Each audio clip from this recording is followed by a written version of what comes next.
를 또한 그 아들의 형상을 본받게 하기 위하여 미리 정하셨으니 이는 그로 많은 형제 중에서 맏아들이 되게 하려 하심이라. 또 미리 정하신 그들을 또한 부르시고 부르신 그들을 또한 의롭게 하시고 의롭다 하신 그들을 영화롭게 하셨느니라. 아멘. 오늘은 로마서 말씀만 나누려는 건 아니고요. 우리가 계속해서 이제 사무엘하 말씀을 통해서 다윗의 우리가 잘 몰랐던 그들의 연약한 모습과 죄악의 모습들을 오랜 시간 살펴봤잖아요. 그래서 우리가 결론 내리는 것은 다윗이기 때문에 하나님이 택하시고 다윗이기 때문에 그를 왕으로 세우시고 다윗이기 때문에 그를 통해서 하나님께서 예수 그리스도를 보내주시고 이게 아니라 다윗이 다윗 된 것은 하나님의 은혜구나. 바울의 고백처럼 나의 다 된 것이 하나님의 은혜인 것처럼 다윗이 다윗 될 수 있었던 것이 정말 하나님의 은혜였구나. 하나님께서 다윗을 부르셨고 의롭게 하셨고 다윗을 영원롭게 하신 거구나. 라는 것을 오늘은 이제 마지막으로 확인하려고 이 말씀을 같이 읽었어요. 여러분 사무엘하는 24장까지 있어요. 24장까지 있는데 지난주 말씀으로 사실은 다윗의 사무엘하 스토리는 20장으로 끝이 나요. 사실은 그 반란을 진압하는 그것으로 세바의 반란을 진압하는 것으로 사무엘하 스토리는 끝이 나고 21장부터 24장까지는 부록이라고 표현하면 보통 부록이라고 표현을 많이 하거든요. 21장, 22장은 다윗이 치세 초기에 있었던 어떤 사건을 기록한 거고, 그리고 23장, 24장은 다윗의 치세 후기에 있었던 사건을 기록한 거예요. 우리가 알다시피 사사기가 21장까지 있는데, 원래는 사사기 내용은 16장에서 끝이 나요. 사사들의 이야기는. 마지막 이렇게 사사기에서 나오는 마지막 사사가 누구죠? 힘센 삼손. 16장 삼손 이야기로 사실은 사사 이야기는 끝이 나요. 그리고 나머지 17장부터 21장까지는 사사 시대에 있었던 어떤 사건들을 이제 기록한단 말이에요. 부록처럼 그렇게 기록을 한단 말이에요. 그래서 사사기는 원래 16장으로 사실 끝이 나는 거고, 사사들의 이야기는. 그리고 사무엘 하 이야기 역시도 세바의 반란을 끝으로 이제 끝이 나는 거예요. 그래서 21장부터 뭐 24장까지는 다음 주부터 이제 같이 나누긴 할 거예요. 근데 부록이라고 표현한다고 해서 뭐 하나님 말씀이 아니거나 가치가 떨어지거나 이런 건 전혀 아니에요. 똑같이 하나님 말씀의 중요한 말씀이지만 이 말씀 전체의 흐름상 그런 역할을 하고 있다는 것을 이제 말씀해 드리는 거예요. 이렇게 사무엘 하 이야기가 다윗을 향한 반란을 일으켰던 그 압살롬과 세바의 반란이 진압되는 것으로 끝이 나고, 이어지는 열왕기 상에서는 다윗이 이제 죽는 내용이 나오죠. 바로 이어져서 다윗의 내용, 다윗이 노년에 죽기 전에 한 일은 두 개가 나와요. 솔로몬을 정통 왕으로 세우는 것과, 아도니아가 막 반란 일으키잖아요. 자기가 왕 되겠다고. 근데 그거 아니야. 너가 왕이 아니라 솔로몬이 왕이야. 그래서 왕 세운 거 하나랑 솔로몬한테 유언하는 거. 나 대신 누구 죽여줘라. 뭐 이런 유언 있잖아요. 그게 다윗의 모습이 끝이에요. 그게 끝이에요. 이렇게 사무엘상부터 쭉 시작해서 열왕기상 거기까지 다윗의 이야기가 그렇게 끝이 나요.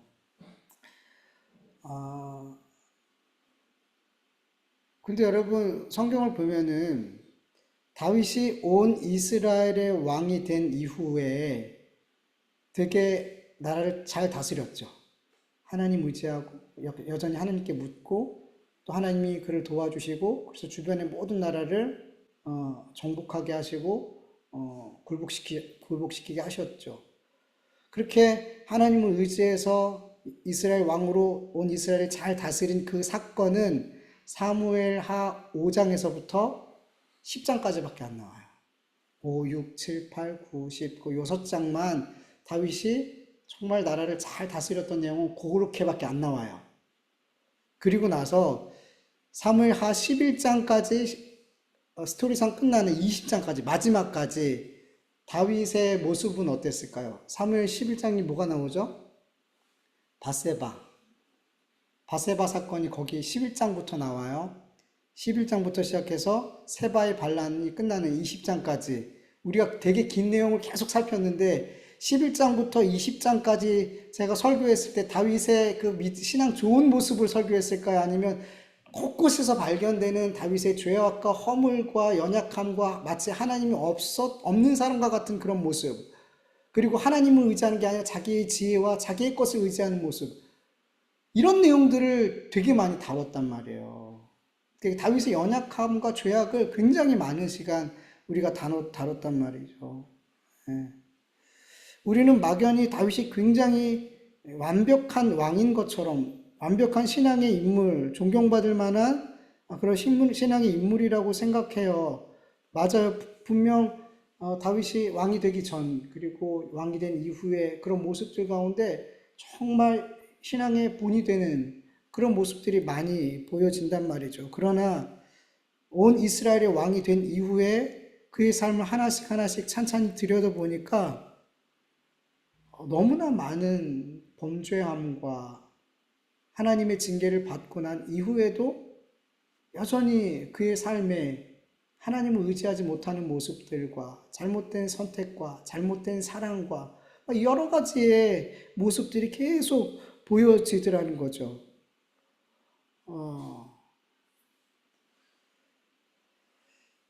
이런 잘못된 결정과 잘못된 선택과 잘못된 삶을 너무나 반복해서 살아가고 있는 이 다윗의 모습을 보면서 이게 다윗이 다윗 된 것이 하나님의 은혜구나. 우리가 이 사무엘하의 말씀을 통해서 다윗의 여러 가지 죄악들을 사무엘하는 되게 여과 없이 보여주거든요. 그렇게 여과 없이 보여주는 이유 중에 첫 번째가 제일 중요한 게 뭐냐면 하나님의 은혜다. 다윗이 위대한 왕, 존경받는 왕, 그리스도의 조상, 너무나 많은 타이틀이 있는데 그 타이틀을 사실 붙일 만한 사람이 아닌데 이 인생을 하나님이 그렇게 만들어 가시는구나. 하나님의 은혜구나. 몇 번이고 죽어도 마땅했고 몇 번이고 하나님께 버림받아도 마땅한 인생인데 하나님이 그를 뭐 했어요? 창세전에 택하더라는 거, 오늘 읽은 것처럼 택하시고 그를 부르시고 의롭다 여기시고 그를 영화롭게 하시더라는 거죠. 다윗의 다윗됨이 다윗의 어떤 것 때문이 아니라 하나님의 은혜였다. 하나님의 은혜였다. 우리 삶 역시도 우리가 얼마나 다윗조차도 이런데 우리 얼마나 연약해요. 우리가 이 땅에서 태어나서 살아가는 날 동안 지금까지만 살펴봐도 우리가 하나님을 영화롭게 하는 순간들이 많았어요. 하나님 앞에 범죄하는 순간들이 많았어요. 범죄하는 순간이 훨씬 많았어요. 여러분 우리 다윗의 삶을 봤는데 쭉 살펴봤는데 다윗이 왕이 된 이후에 다윗이 하나님을 잘 섬긴 순간이 더 많았어요? 범죄한 순간이 더 많았어요? 범죄한 순간이 자세히 보니까 훨씬 더 많았어요. 훨씬 더. 근데 하나님이 그를 그런 왕으로 결국에 만들어내시고, 물론 이렇게 다 나오진 않지만 다윗이 그렇게 범죄하고 넘어지면서 어떻게 됐을까요? 점점 더 하나님의 사람으로 만들어져 갔겠죠. 아브라함도 보세요. 기복이 계속 있잖아요. 하나님을 위해서 막 자기를 다 던질 것처럼 막 그러다가도 모든 걸 살 수 있을 것 같다가도 넘어지고, 이게 계속 반복되다가 결국에는 어떻게 돼요? 자기 아들 독자 이삭까지도 바칠 수 있는 그 믿음에 이르게 되잖아요. 그러니까 아브라함부터 시작해서 그 모든 신앙의 선조들이 그런 삶을 살았어요. 다윗도 뭔가 대단한 게 아니라 하나님이 아브라함을 그렇게 만들어 가신 것처럼 다윗도 그렇게 만들어 가더라는 거죠. 그 과정 속에서 우리는 살펴본 거예요. 다윗이 얼마나 엉망이었는 사람이었는지, 얼마나 우리가 존경할 만한 그런 인물은 아니었다라는 것을 우리는 너무 많이 확인하게 됐더라는 거죠. 그리고 우리 역시도 우리는 다윗보다 더 못하잖아요. 사실 우리의 삶을 보면. 근데 우리 그런 인생임에도 불구하고 하나님 결국에는 우리를 택하셨기 때문에 이 땅에서 부르시고 우리를 예수 그리스도의 십자가 대속의 은혜로 의롭다 여기시고 우리를 영화롭게 해주실 줄 믿습니다. 네. 그래서 여러분 그렇게 내 모습 보고 자꾸 실족하지 마세요. 뭐 하나님을 보셔요. 자꾸만 내 모습 속에서 실족한 모습, 내 자신을 볼 때 막 치염 들고 나 자신 딱 왜 이러지? 이런 경우 되게 많잖아요. 우리 예준이가 자꾸 그러고 있는데 자기 모습을 보면서 난 왜 이렇게 신앙이 자꾸만 이럴까? 저한테 자꾸만 고백해요. 좀 그만 좀 고백했으면 내가 무슨 신부도 아니고 자꾸 저한테 자기의 죄를 고백하면서 괜찮다고 그래도 자꾸 자기를 보는 거예요. 하나님 봐야 되는데 은혜를 봐야 되는데 그러니까 자꾸 자기가 쪼그라들더라고요. 그래서 그렇게 하지 마라. 근데 우리도 비슷한 모습인 것 같아요. 자꾸만 나를 보니까 난 도대체 왜 이러지? 난 왜 이러지? 하나님을 보시고 나를 이렇게 은혜 베푸시고 나를 끝까지 견인해 주실 그 하나님을 보시길 간절히 원합니다. 다윗의 모습 중에 우리가 한 가지만 마지막으로 좀 생각해 보고 싶은 거는 뭐냐면 이 세상 사람 추구하는 힘, 높은 지위와 부, 능력, 성공, 뭐 이런 것들, 나를 강화시키는 여러 가지 환경과 조건들이 하나님과 바른 관계를 맺어가는 데 있어서 또 유지해가는 데 있어서 이게 굉장히 걸림이 되는구나라는 생각들을 많이 하게 됐어요. 그 다윗의 모습을 보면서 점점 정말 많이 하게 됐어요. 여러분, 우리 그리스도인들도 이 세상에 살아가는 동안 다 그렇잖아요. 좀 더 힘이 있었으면 좋겠다. 좀 더 부유했으면 좋겠고, 능력 있으면 좋겠고, 성공했으면 좋겠고, 유명한 자가 됐으면 좋겠고, 자꾸만 우리 안에도 그런 마음이 있잖아요. 더 잘 됐으면. 그런데 그렇게 힘있고, 능력이 있고, 유명해지고, 부유하고, 권세 있고, 성공한 자가 되었을 때, 그런 조건과 상황들이 우리가 하나님을 더 잘 섬기고 하나님과 좋은 관계를 올바른 관계를 유지하는데 우리에게 굉장히 도움이 될 것 같은데 안 되더라고요. 안 되더라고요. 제가 개인적으로 보는 것뿐만 아니라 성경을 봐도 그렇고 많은 신앙의 사람들을 봤을 때 하나님이 나를 강화시키는 환경들을 허락해 주시면 그게 오히려 하나님을 의지하는 게 아니라 누굴 의지해요? 내 환경과 조건을 의지하게 만들고 더 나아가 나를 교만하게 만들고 하나님이 주인이 아닌 내가 주인 되는 삶을 살게 만들고 그렇게 만들어 가더라는 거죠. 여러분 생각해 보세요. 왜 그렇게 선교사님들이 선교지에서 역사가 많이 나타나는 줄 아세요? 의지할 게 없어요. 돈도 없어요. 인맥도 없어요. 언어도 잘 안 돼요. 없어요. 그러니까 제가 되게 안 좋아하는 목사님이 있었는데 그 목사님이 선교사님으로 잠깐 가셨어요. 한 3년 외국에서 선교사를 갔는데 억지로 떠밀려서 가고 싶지 않았는데 담임 목사님 막 밀어가지고 억지로 갔어요. 근데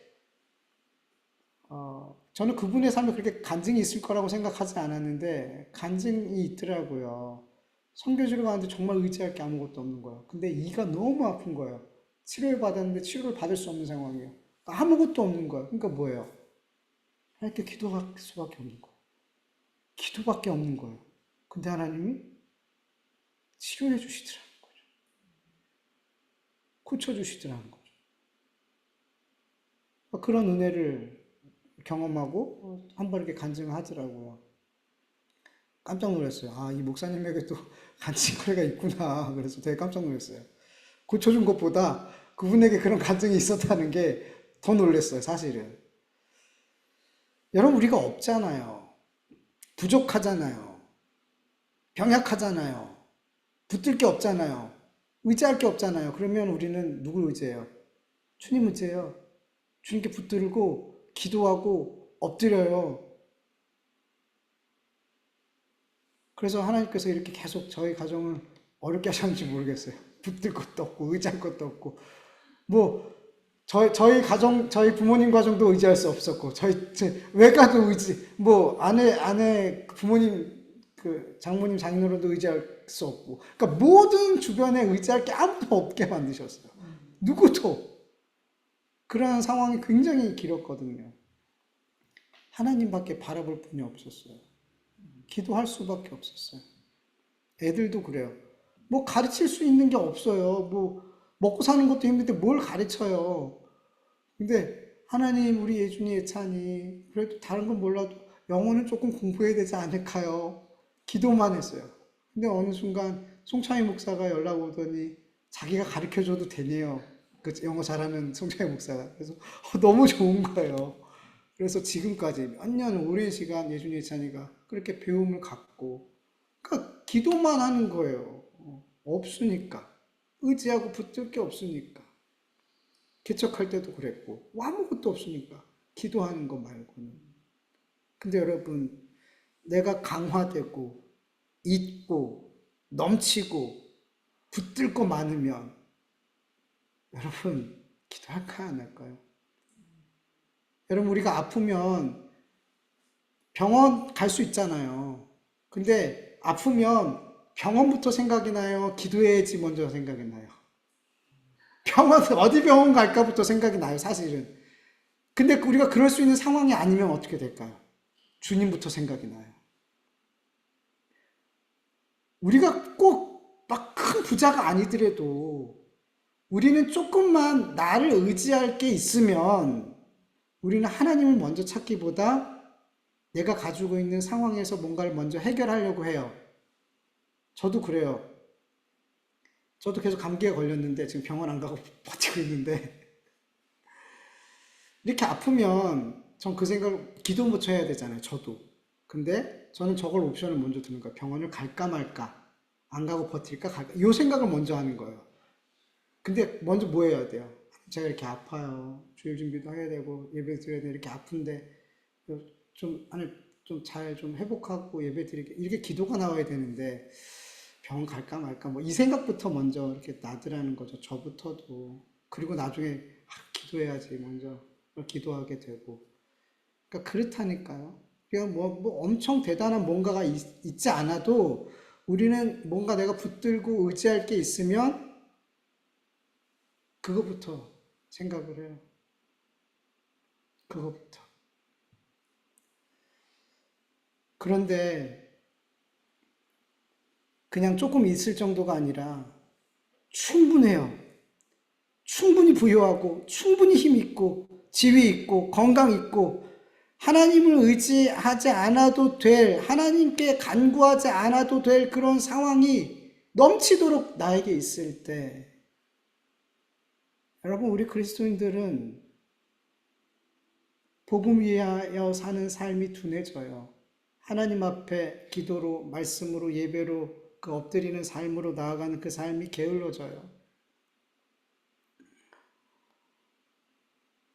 어떤 분은 그래요. 주님, 저에게 이렇게 해주시면, 저렇게 응답해 주시면, 제가 정말 하나님을 위해, 교회를 위해 열심히 더 헌신하고, 봉사하고, 그렇게 할게요. 천만의 만만의 말씀. 그렇게 기도해서 응답해서 그렇게 하시는 분들 정말 저는 개인적으로, 여러분도 어떨지 모르겠어요. 저는 개인적으로 못 봤어요. 안 돼요. 지금 아무것도 안 된 상황에서도 하나님을 잘 섬겨야지. 하나님 뭔가를 주셔도 그것도 시험에 들고 어려운 상황인데 지금도 못 섬기면서 어떻게 안 된단 말이에요, 여러분. 다윗이 여러분 왕이 되기 전에 하나님 어땠어요? 너무 잘 섬겼죠. 너무 잘 섬겼어요. 근데 왕이 되니까 어때요? 더 잘 섬겼어요? 다윗은 왕이 되기 위해서 하나님 섬긴 거 아니잖아요. 다윗은 그런 거 전혀 기대하지 않았어요. 그냥 하나님이 좋았어요. 하나님을 찬양하고 노래하고 하나님이 나와 함께 하시면 그냥 좋은 사람이었어요. 뭔가 목적을 두고 내가 하나님 이렇게 잘 섬기면 하나님이 나에게 이런 걸 저런 걸 주시겠지. 이런 목적이 없었어요. 그럼에도 불구하고 그가 왕이 되어졌을 때 그의 신앙이 이전과 같지 않았단 말이죠. 그럼에도 불구하고. 그런데 그리스도인들이 하나님 저 이거 주시고 저거 주시면 제가 하나님 더 잘 섬길게요. 안 된다니까요, 여러분. 안 돼요.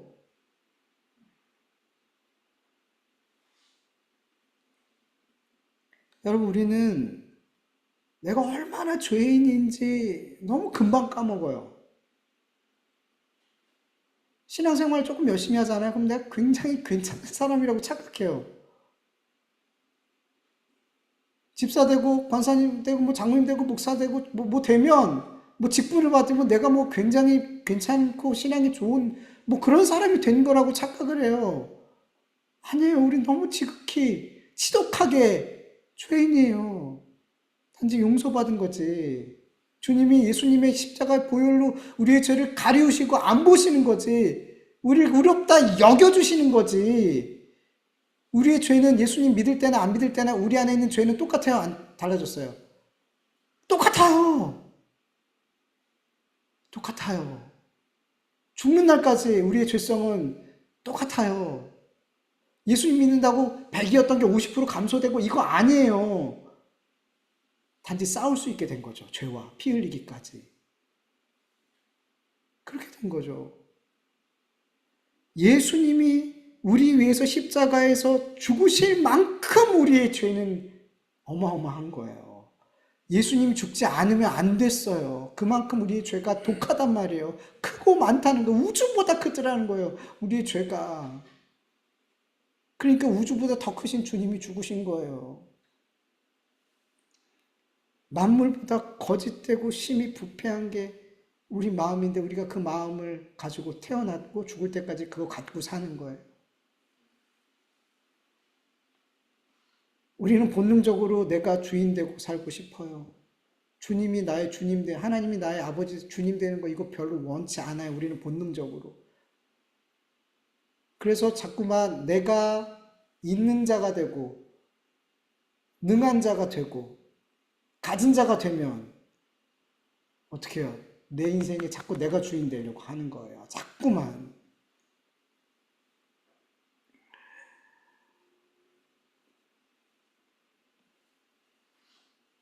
그래서 나를 강화시키는 상황과 조건이 하나님 없이도 괜찮을 수 있는 그런 상황과 조건이 우리에게 자꾸만 오면 우리는 하나님으로 충분해요, 하나님. 주님의 나라를 간절히 기다려요. 이런 마음이 우리 안에 점점 흐려져요. 주님을 위한 삶이 게을러져요. 여러분, 예수님 앞에 부자 청년이 찾아왔어요. 그는 율법도 잘 지키는, 흠없이 어렸을 때부터 지켜온 사람이었어요. 사람들에게 존경받았겠죠. 율법 잘 지키는 사람. 부유했어요. 젊은 사람인데, 아직 결혼도 하지 않았는데 이미 충분한 부를 가지고 있었어요. 부와 명예를 가지고 있었어요. 이 사람에겐 더 이상 바랄 게 없었어요. 근데 뭐가 하나 찜찜했어요? 영생. 영생. 내가 이렇게 하나님 잘 섬기는데 진짜 내가 죽으면 천국 갈까? 영생을 얻을까? 요게 애매했던 것 같아요. 근데 요것도 확실히 이것도 갖고 싶었어요. 그래서 예수님 앞에 나아가서 묻는 거죠. 그러니까 예수님 뭐라 그래요? 방법을 알려주죠. 너 영생 얻고 싶니? 천국 가고 싶니? 그럼 네가 가지고 있는 것 가난한 사람한테 팔아서 다 나눠주고 빈손으로 나 따라와. 그러니까 어때요? 못해요. 못해요. 못 포기해요. 이 사람 마치 이것을 위해서라면, 영생을 위해서라면 마치 내가 다 포기할 수 있을 것 같은 뉘앙스로 주님 앞에 나와서 묻지만, 실제로 주님이 그거 줄게 하니까 어때요? 저 생각 좀 해봐야겠는데요. 그에게는 영생도 옵션이었어요. 그냥 마음에, 나 영생까지 얻었어. 나 이제 죽어도 괜찮아. 그에게는 영원한 생명에 대한 간절함이 사실 있었어요, 없었어요? 없었어요. 정말 간절한 사람이라면 어떻게 해야 돼요? 가야죠. 근데 그 사람은 영원한 생명의 가치를 알아요, 몰라요? 몰랐어요. 영원한 생명, 천국, 하나님의 나라에 들어가는 그 가치를 알았다면 어떻게 해야 돼요? 포기해야죠. 근데 그 영생을 원했지만 영생의 가치를 이 부자 청년은 몰랐어요. 그에게는 영생보다 뭐가 더 가치 있었어요? 부와 명예, 하나님 없어도 될 것 같은 이 삶이 더 중요했어요. 못 포기하는 거죠. 왜 그럴까요? 그 안에, 그 안에 그 죄는 가치 있는 걸 가치 있게 안 보게 만들어요. 우리 안에 있는 죄는. 이 땅의 것을 더 유한하고 없어질 것을 더 크고 귀하게 보게 만든단 말이죠. 우리 안에 있는 죄는. 우리가 죄인이잖아요. 그러니까 그걸 따라가는 거예요, 자연스럽게. 진짜 가치 있는 걸 버리고.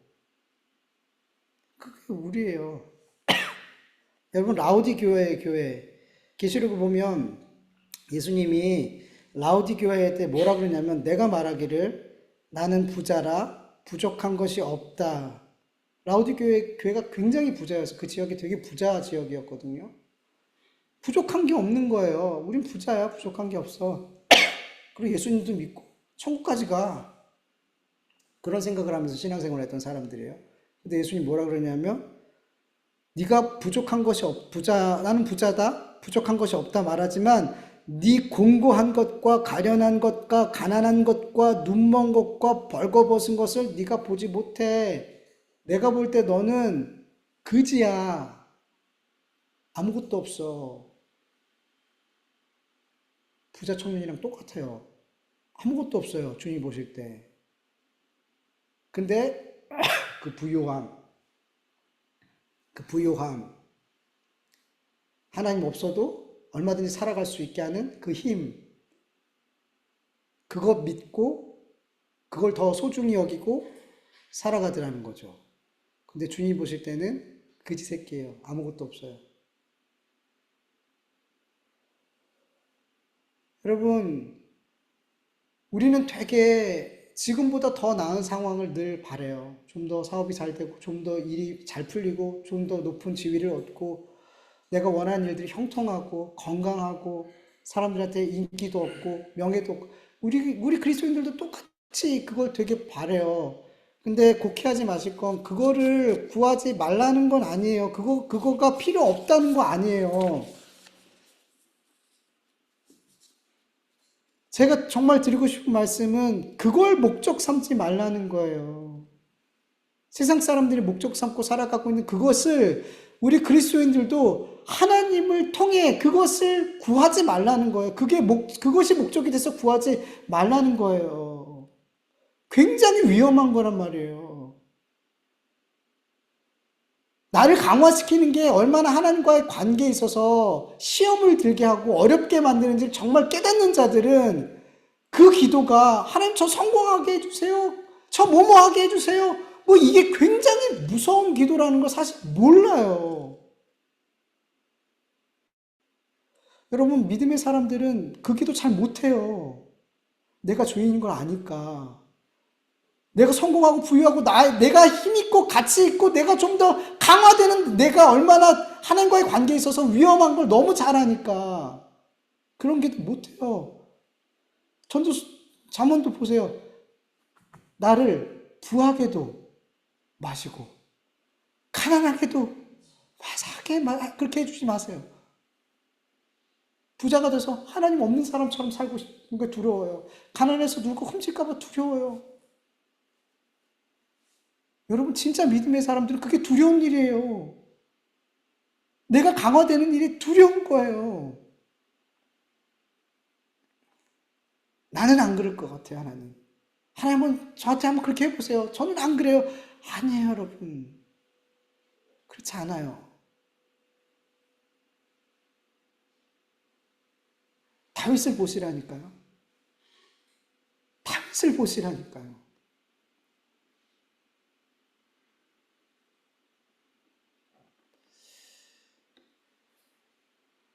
우리 그리스도인들이 뭐 평생 가난하고 실패하고 뭐 병들고 무명하고 늘 고난당하는 삶을 살라는 건 아니에요. 그렇게 한다고 하나님을 더 잘 섬기는 것도 아니더라고요. 그렇게 됐을 때 더 마음이 강팍하고 하나님을 떠나고 이런 사람도 있더라고요. 그런데 중요한 거는 제가 봤을 땐 또 성경을 보면 부유하고 잘 되고 나를 강화시키는 삶과 형편보다는 고난의 형편이 우리 그리스도인들에게는 신앙적으로 하나님과의 관계에 있어서 유익한 건 맞아요. 그건 너무나 분명해요. 성경에서도 확인할 수 있고 저의 삶에서도 또 많은 그리스도인의 삶에서도 이거는 확인이 돼요. 확인이 돼요. 네. 그러나 부유하고 성공하고 잘되고 높아지고 영광 얻고 이런 것이 신앙에 유익이 되는 경우는 성경에도 그런 말씀이 없어요. 부유함이 내게 유익함이라. 뭐 이런 말씀. 형통함이 내게 유익함이라. 잘되고 부자되고 뭐 이래서 너에게 유익함이 된다는 말이 있어요, 없어요? 그런 말씀 없어요. 오히려 뭐라 그래요? 고난 당하는 것이 내가 유익이라. 그것으로 말미암아 내가 주의 율례를, 주의 말씀을 배운다. 오히려 고난 당하는 것. 그리고 신약에 와서는 복음과 함께 고난 받아라. 그 뒤에 말씀 제가 써놓긴 했는데 뒤에 말씀이 쭉 나중에 뭐라 그러냐면 그분은 죽음을 없애버리시고 기쁜 소식으로서 죽지 않고 영원히 사는 길을 보여주셨습니다. 이 말씀 뒤에 쭉 연결되거든요. 여러분, 복음을 위해서 고난 당하는 자는 영원히 사는 길을 보게 돼요. 복음을 위해서 고난 당하는 삶을 사는 자들은 너무나 분명해져요. 영원한 생명의 길이 너무나 잘 보여요. 고난 당하는 거는 우리 그리스도인에게 너무나 큰 유익을 주는 건 맞아요. 너무 많은 사람들에게. 분명해요. 그러나 부유함과 성공함과 잘됨과 형통함과 건강함과 유명해짐과 뭐 이런 것들이 우리 그리스도인들에게 신앙적으로 하나님과의 관계에 있어서 그게 유익이 된다. 이런 건 없어요. 오히려 시험에 들고 하나님과 멀어지고. 여러분, 그리스도인들은 하나님이 잘됨이든 형통함이든 부유함이든 건강이든 유명해지는 것이든 인기든 이거는 하나님이 주시는 거예요. 그걸 따라가는 게 아니란 말이에요, 그리스도인들은. 근데 제가 말씀드리고 싶은 건 자꾸 따라가려고 한단 말이에요. 그걸 내가 붙잡으려고 한단 말이에요. 내가 못 붙으니까, 내 힘으로는 안 되니까 하나님 도와주세요. 저거 붙들 수 있게 도와주세요 하더라는 거예요. 아니에요. 그리스도인들은 그걸 추구하면 안 돼요. 그걸 쫓아가면 안 돼요. 세상 사람들도 알아요. 돈을 따라가면 어떻게 해요? 도망간다 그러죠. 세상 사람들도 아는 이치예요. 우린 그것을 붙잡으려고 하면 안 돼요. 하나님이 주시는 거란 말이에요. 우리 그리스도인들에게 부유함이든 형통함이든 유명한 것이든 명예든 영광이든 하나님이 우리 그리스도인들에게 하나님의 뜻을 따라서 하나님의 때에 주시는 거예요. 그리고 받은 자들은 어때야 돼요? 하나님이 나에게 그런 것들을 주셨어. 그럼 어떻게 해야 돼요? 긴장해야죠. 아이고야, 하나님 나에게 이렇게 잘되게 하시고 복되게 하시고 부유하게 하시고 하나님 감사합니다. 이게 아니라 여러분, 영적으로 깨어있는 사람들은 그런 일들이 내게 임할 때 긴장해야 돼요. 내가 죄인됨을 너무나 잘 아는 사람들일수록 내가 감당할 수 없는 그런 것들이 오면 여러분, 오히려 고난은 되게 잘 감당되는 거 아세요? 고난의 순간 우리 정말 많이 기도해요. 그리스도인들은 붙들어요. 그래서 오히려 고난은 참 잘 견뎌요. 근데 이 부요함이나 형통함이나 잘됨이나 하는 그런 은혜를 주셨을 때는 오히려 이때 굉장히 많이 넘어져요. 굉장히 하나님과 멀어져요. 그래서 그걸 아는 그리스도인들은 어때요? 긴장해요. 긴장해야 돼요. 긴장을 안 하니까. 제발 부탁합니다. 하나님이 그런 은혜를 주셨을 때 여러분에게 여러분 긴장하기 원해요. 더 기도하시고 더 예배 앞으로 더 말씀 앞으로 나아갈 수 있게 간절히 원합니다. 내 자녀들이 잘 돼요? 형통해요? 여러분 어때요? 누가 긴장해야 돼요? 애들은 긴장 안 할걸요? 부모가 긴장해야 돼요. 하나님 제발 도와주세요. 하나님 너무나 감사한데요. 우리 애가 이렇게 잘 돼서 너무나 감사한데요. 이렇게 유명해져서 너무나 감사한데요. 하나님 도와주세요. 제발 도와주세요. 진짜 새벽 예배 나가셔야 돼요. 안 하시던 기도하고 안 하시던 예배의 자리에 나와야 되고 안 하시던 말씀 붙들어야 돼요. 정말요, 여러분.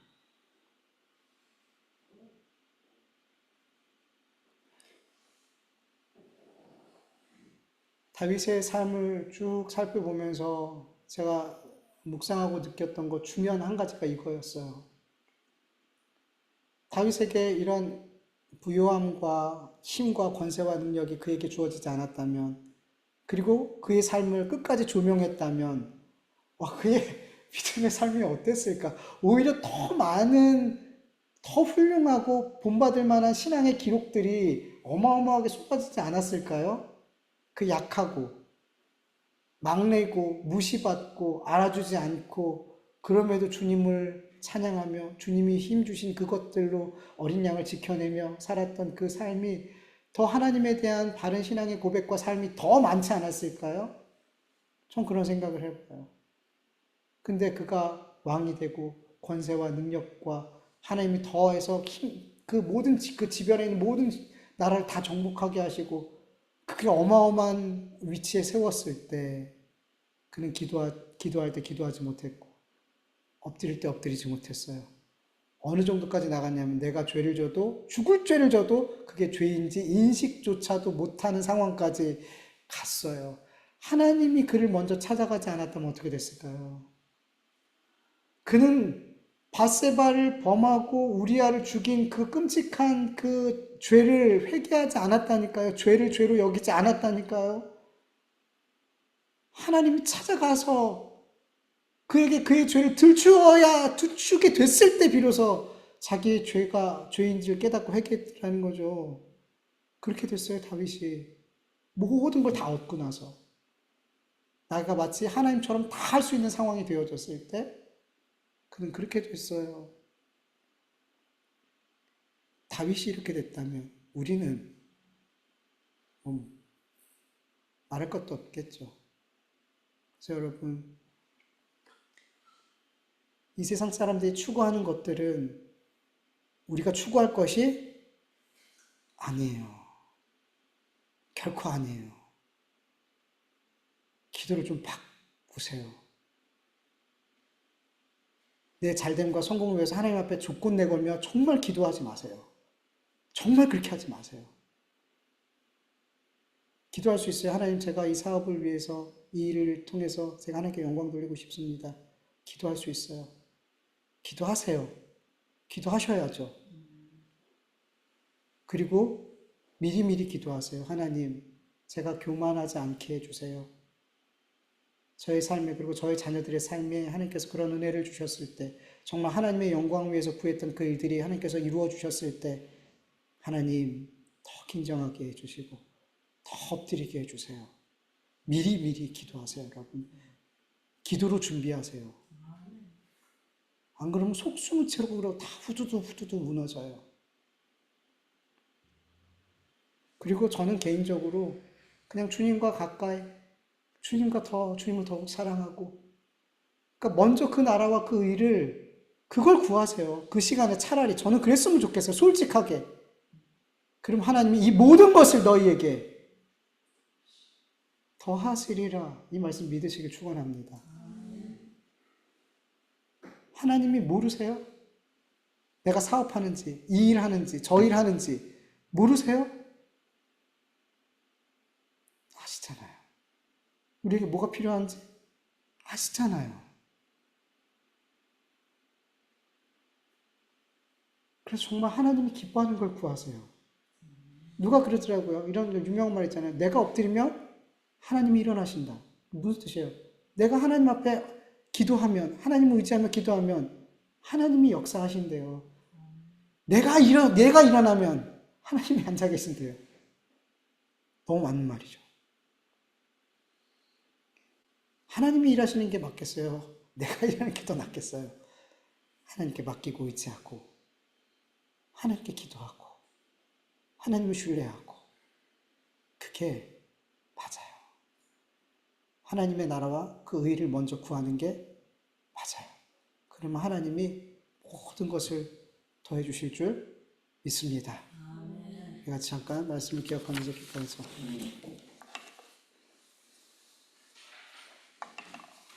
아버지 하나님 감사합니다.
아버지 하나님 감사합니다. 오늘도 이렇게 함께 모여서 예배 드릴 수 있도록 도와주신 것 감사합니다.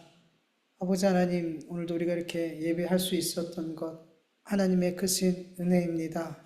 하나님께서 우리의 생명과 건강을 지켜주시기 때문에 오늘도 이렇게 함께 모여 예배할 수 있었습니다. 우리가 드리는 이 매번의 예배가 계속해서 당연한 예배로 받아들여지는 것이 아니라 매주마다 매번 드릴 때마다 귀하게 정말 하나님의 은혜로 드려지는 예배로 귀하게 이 예배의 자리에 나오고 예배 올려드릴 수 있도록 도와주시옵소서. 하나님이 기뻐하는 그런 모든 것들을 예배든 기도든 말씀이든 순종이든 선교든 전도든 헌금을 드리는 것이든 어떤 일이든 하나님이 기뻐하시는 그 일들을 우리가 정말 귀하게 여길 수 있게 도와주시고 귀하게 대할 수 있도록 도와주시옵소서. 하늘의 그 선한 일, 하나님이 기뻐하시는 일을 우리는 감히 우리의 힘으로 할 수 없는 존재들입니다. 그러나 그 귀한 것들을 우리가 할 수 있고 드릴 수 있는 건 모든 것이 하나님의 은혜입니다. 그래서 우리가 이것을 깨닫고 하나님이 기뻐하시는 일들을 행할 때마다 그것이 내가 행하는 것이 아닌 하나님의 은혜로 할 수 있음을 믿고 귀하게 대할 수 있는 우리가 되어질 수 있도록 도와주시옵소서. 아버지, 오늘도 주의 말씀을 들었습니다. 이 말씀 속에서 단 한 가지라도 우리가 마음에 새기는 말씀이 있게 하여 주시고 그 말씀이 우리의 걸음을 주님이 기뻐하시는 걸음으로 인도하는 빛과 같은 역할을 할 수 있도록 도와주시옵소서. 주님 앞에 귀한 예물을 올려드렸습니다. 모든 것이 하나님께로부터 왔고 하나님께서 주신 것 우리가 잠시 맡았을 뿐이라는 것을 고백하며 감사하며 드린 이 예물을 하나님 기쁘게 받아 주시옵소서. 일부를 드렸지만 주님 전부를 드린 것 같이 기쁘게 받아 주시옵소서. 아버지 하나님, 우리 주명교회 온 성도들 드린 그 마음과 손길을 아십니다. 그 상황과 형편을 아십니다. 하나님, 다 구하지 못했을지라도 아버지 하나님께서 우리의 삶의 형편과 처지에 따라 가장 좋은 것을 허락하여 주시옵시고 우리 주명교회 온 성도들이 먼저 그 나라와 그 의를 구함으로 말미암아 하나님이 이 모든 것을 더하신다는 것을 삶으로 체험할 수 있도록 도와주셔서 더 먼저 그의 나라와 그 의를 구하는 우리 모두가 되어질 수 있도록 도와주시옵소서. 이제는 우리 주 예수